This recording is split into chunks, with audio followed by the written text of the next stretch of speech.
ईमानदारी एक अच्छी नीति है। ईमानदारी से कमाया हुआ धन ही पूरे परिवार को सुरक्षित रख सकता है और जो परिवार वाले चाहें वो उसे दे सकता है, क्योंकि उसमें ईमानदारी छिपी है। इसलिए आदमी को हमेशा ईमानदार होना चाहिए। ईमानदार व्यक्ति का भगवान साथ देता है और भगवान उसका थोड़े में भी बहुत कर देता है। तो इससे संबंधित मैं आपको एक लघु कथा की कहानी सुनाती हूँ। एक लकड़हारा था। वो बेचारा प्रतिदिन जंगल में जाता था और लकड़ियाँ बेचता था और अपना गुजारा करता था, और वो उसी में ही संतुष्ट था, खुश था। तो एक बार क्या हुआ, जब वो लकड़ी काटने गया था तो उसकी कुल्हाड़ी जो है अचानक से नदी में गिर गई और वो बहुत चीखने चिल्लाने लगा, रोने लगा कि अब मेरा क्या होगा, मैं क्या करूँगा। तो उसने जल देवता से प्रार्थना की कि हे जल देवता, मेरी मदद करो।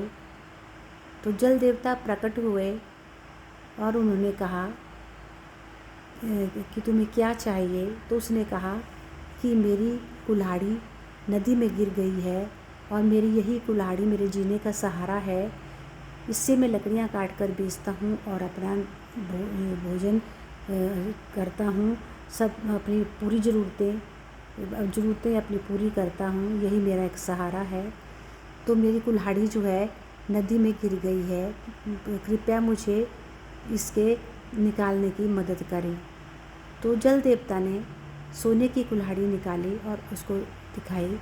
तो उसने कहा यह मेरी नहीं है, मैं नहीं लूँगा।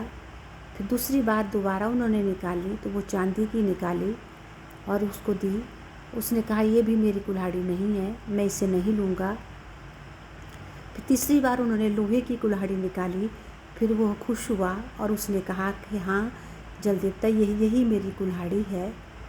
तो जल देवता इतने प्रसन्न हुए उसकी ईमानदारी पर, इतने खुश हुए। तो उन्होंने सोचा कि नहीं तो चाहता तो ये सोने की कुल्हाड़ी रख लेता, चांदी की रख लेता, परंतु वो बहुत खुश हुए उसकी ईमानदारी पर और उन्होंने उसकी ईमानदारी के लिए उसको सोने और चांदी की कुल्हाड़ी इनाम में दे दी। तो इससे क्या साबित होता है, इससे क्या शिक्षा मिलती है? इससे यह शिक्षा मिलती है कि ईमानदारी एक अच्छी नीति है। इसलिए ईमानदारी से ही हमें अपना जीवन यापन करना चाहिए, अपनी आजीविका कमानी चाहिए और अपने जीवन को, दिनचर्या को चलाना चाहिए, क्योंकि ईमानदारी से कमाया हुआ धन पूरे परिवार को सुरक्षित रखता है और भगवान उनका साथ देता है और उनकी हर मनोकामना पूर्ण होती है, जो ईमानदारी से कमाए हुए धन का उपयोग करता है। धन्यवाद।